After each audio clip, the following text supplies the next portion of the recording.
বাংলাদেশের বাবা-মা তার ছেলে সন্তানের উপরে কী পরিমাণ অত্যাচার করে সেটা তো আমরা দেখতে পাই। কথাটা শুনে আপনাদের খারাপ লাগলেও এটাই কিন্তু তিতা সত্য কথা। দেখেন, যে পরিবারে দম্পতিদের কোনো রকম ছেলে সন্তানের জন্মই হয় না, তাদের ঘরে ধরেন শুধুমাত্র মেয়ে সন্তান। তো মেয়েদের বিয়ে দিলে তো তারা চলে যাবে। তখন ওই বৃদ্ধ বাবা-মাকে কে দেখবে বলেন তো? তখন বৃদ্ধ বাবা-মা কারোর কাছ থেকে কোনো রকম প্রত্যাশা না করেই কিন্তু তারা নিজের আত্মবিশ্বাসের সাথে চলাফেরা করে এবং মেয়েদের উপর কিন্তু কোনো দায়ভার চাপায় না। মায়া বাবার মানে বাবার কথা বাদ দিলাম, মারা কিন্তু কখনোই মেয়েকে কষ্ট দেয় না। কিন্তু যে দেখেন, যে ঘরে একটা ছেলে আছে আর 5টা মেয়ে আছে, ওই বাবা মার আক্রোশটা হচ্ছে ওই ছেলেটার উপর, বিশেষ করে মায়ের যত দায়ভার তখন ওই ছেলের উপর চাপাবে। ছেলের বউ খারাপ, ওই যে ছেলেটা কেন অন্য মেয়েকে বিয়ে করেছে সেটার জন্য ছেলেকে এত মানসিক অত্যাচার করে।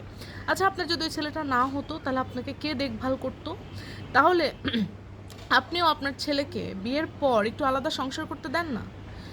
আমি একটা ইসলামিক আলোচনা শুনতেছিলাম, সেখানে এরকম বলছিল বিদেশের একজন স্কলার্স, তো উনি ওখানে বলতেছিল যে বিয়েটা হয় একটা ছেলের এবং একটা মেয়ের মধ্যে।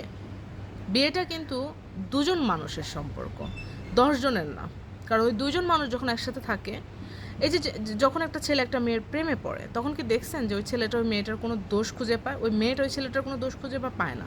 কিন্তু যখনই ওই মেয়েটা ওই ঘরে বউ হয়ে আসে, তখনই কিনা ছেলের দোষ 10টা বের হয়, মেয়ের দোষ 50টা বের হয়।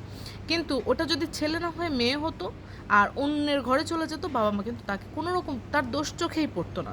তো মায়েদেরকে আমি কি বলবো, মায়েরা তো আর ফোন, হ্যাঁ, পরবর্তী জেনারেশন মায়েদেরকে আমি বলতেই পারি কথাটা, যে আপনারা ছেলেকে বিয়ে দিয়েও আলাদা সংসারে দিয়ে দিবেন, মেয়েকে বিয়ে দিয়েও যেভাবে আলাদা সংসারে দিয়ে দেন, আপনি মন থেকে চান মেয়ে সুখী হোক, মন থেকে চান ওই ছেলের ঘাড়ে চেপে ভালো থাকুক, ঠিক তেমনি অন্য আরেকটা বাড়ির মেয়ে যখন আপনার বাড়িতে আসবে তাদেরকেও আপনি সংসার থেকে আলাদা করে দিবেন এবং মন থেকে চাবেন আপনার ছেলেটা যেন ভালো থাকুক এবং ওই পরের বাড়ির মেয়েটাও যেন ভালো থাকে।